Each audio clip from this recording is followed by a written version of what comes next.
Okay, so let's go to Senator Mike Lee, who is on with us. He and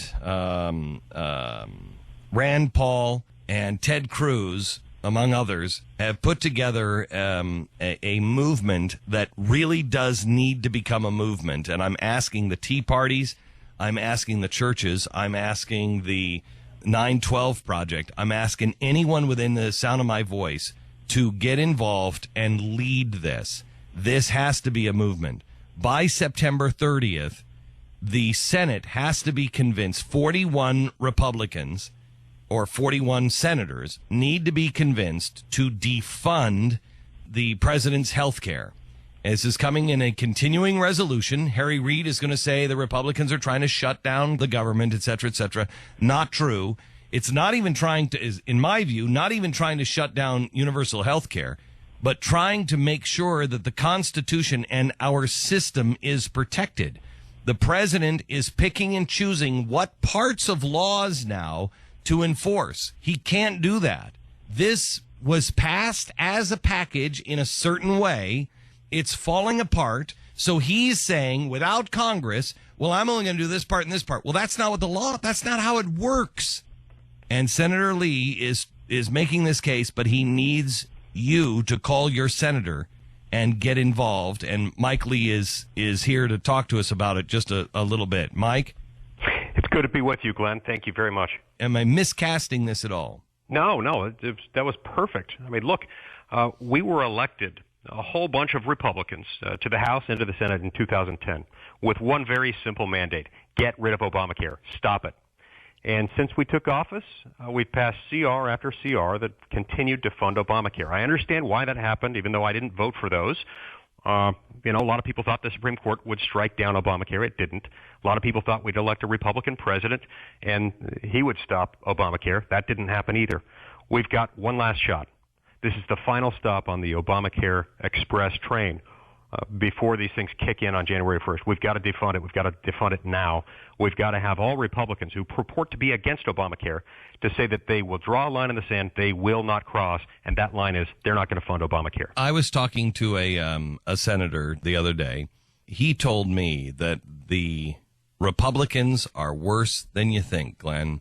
He said they're doing the same old thing, and what one Republican suggested in, I guess, your meetings or whatever, what one of these guys suggested was that they just pass a non-binding resolution to stand against universal health care, and said just do that because that the president is just going to continue to fight. He'll die on his sword on this one. We got to give up because he never will. That's right, and that would make the Republicans in Congress much like the unarmed English Bobby, who upon seeing the commission of a crime yells stop, or I'll yell stop again.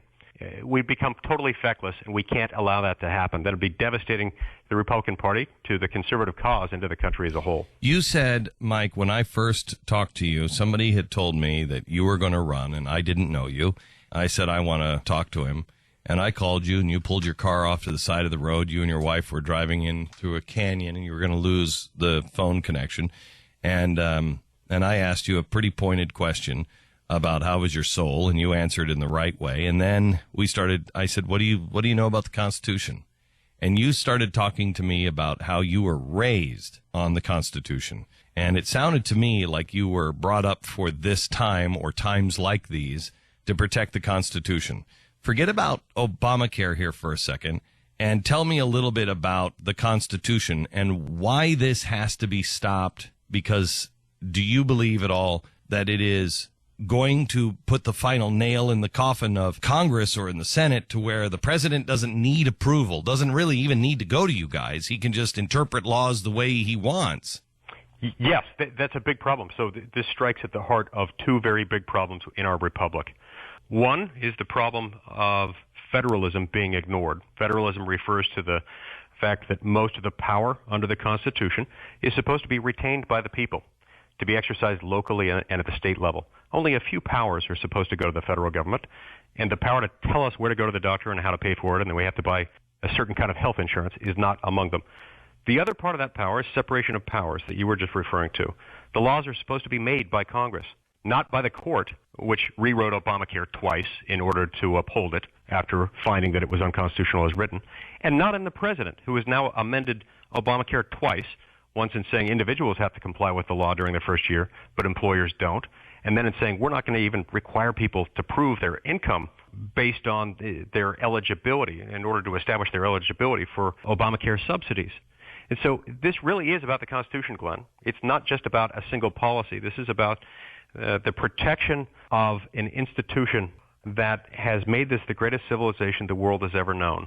This document was put here to make men and women free. It was written by wise men who I think were raised up for that very purpose, to establish and protect freedom. This is being threatened actively by our president, and we as Republicans will be complicit if we vote to fund Obamacare yet again before it kicks in. Okay, Mike, the American people are tired.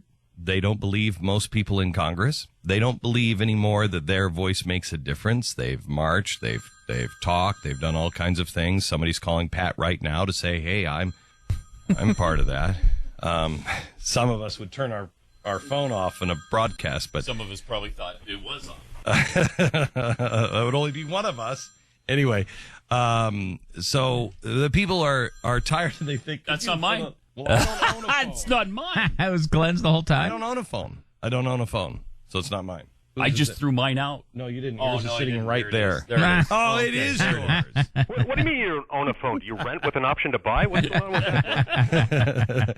I don't carry a cell phone. Anyway, the thing that I wanted to have you address is people don't believe that you guys, and I'm not saying you, but many in Congress and in the Senate are not serious, that this is some sort of, non-binding resolution, that their voice won't make a difference, et cetera, et cetera. Please address to the people what you think they need to do and why this time it will make a difference, and this time it is imperative that you do it.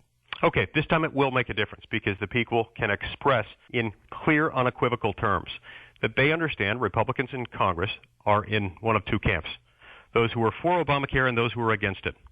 If they really are against it, as basically all Republicans in Congress claim to be, then they must indicate that they are against it by agreeing that they will not vote to fund Obamacare. They won't vote for any continuing resolution that contains money for further enforcement and implementation of Obamacare. There are a couple of ways you can get that message across. First, call your senators and call your congressmen and tell them in those very simple terms, don't vote for any CR that contains Obamacare funding. CR is continuing resolution. Continuing resolution. Don't vote for any funding mechanism that contains Obamacare funding. Number two, you can sign a petition that we've got going on my website, lee.senate.gov. Go to lee.senate.gov and click on the link that says don't fund it. You click on that link, you can sign a petition. You can sign up with the letter that I've written that I'm having other senators sign. You can join that same letter. Telling Harry Reid that we don't want any funding mechanism to fund Obamacare. And you think Harry Reid, let me just play this out. Harry Reid is going to, with the president, say they're going to try to stop Congress. They're going to shut down the government. These Republicans are out to destroy the government. They want to shut it all down. That's what they'll do. Sure, maybe that's where they'll go because that's where their political instincts and their reflexes tell them to go. They're so used to saying that, it just comes out naturally. But the reason that this petition is so important at lee.senate.gov and these phone calls are so important is because once he sees that that's where the people are and that's where their elected representatives are, he'll see that it's going to have to be him. It's not us trying to do that. We don't want a government shutdown. We shouldn't have a government shutdown. We want to avoid that. And what we're saying is, if he wants a government shutdown simply because he so badly wants to push through the implementation of a law that is so bad for the American people, that makes health insurance costs go way up, that's made fundamentally unfair because corporations don't have to comply with it, but individuals do. Once he sees that, he's going to shut down the government, and I don't think he can do that, not for a law that's this unstable, that's this unpopular. Mike, I appreciate it, and I appreciate the stance that you and a handful of senators are making. You need 41 from either side to stand with you? Yeah, we need 41 senators to stand with us on this. And I don't care whether they're Republicans or Democrats, but we need 41 senators who are willing to say we're not going to vote for any continuing resolution or other appropriations bill that contains Obamacare funding. In other words, the message is fund the government, not Obamacare. That's what we want to do. That's what our movement is about. How bad is the pressure on both sides? Well, it's intense. It's intense. Already you've got Democrats, the White House, and Democrats in the Senate accusing us of going where they themselves would take us, according to their words. And you've got a lot of Republicans who don't agree with this strategy so far. But I think once they think about it, once they realize what we were sent here to do, I hope and expect that a lot of Republicans will decide to join on to this effort, because it's what the American people demand, and it's what the country needs. Well, Mike, I've talked to many senators and many congressmen in the last couple of weeks, and I have never seen their concern as great as it is right now. And I think we're at the end of the road. Our Constitution hangs in the balance, unlike it ever has before. I would think that you would agree with me on that. I do. And this is it. And by September 30th, this really could be it. This could be it. That's right, and we've got to help people understand that so that we can resist the impulse that Republicans in Congress seem to have. It's almost an epidemic, Glenn. The impulse is always, let's live to fight another day. Better said, it would be, let's live another day so that we can not fight another day and say, live to fight another day. This is the fight. And if we give up on this fight, the reason this is so important is that I think Republicans will lose power if we don't do this, because the people will look at it and say, look, there's no difference anyway.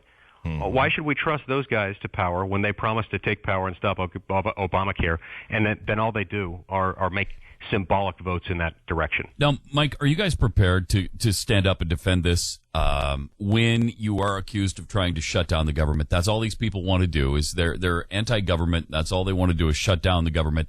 Who's going to step forward when that begins and fight for this thing?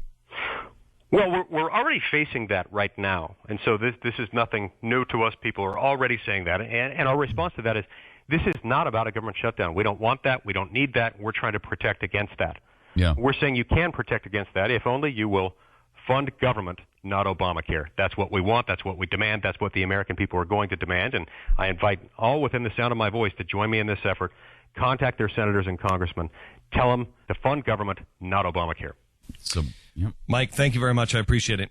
Thank you, Glenn. You bet. Bye-bye.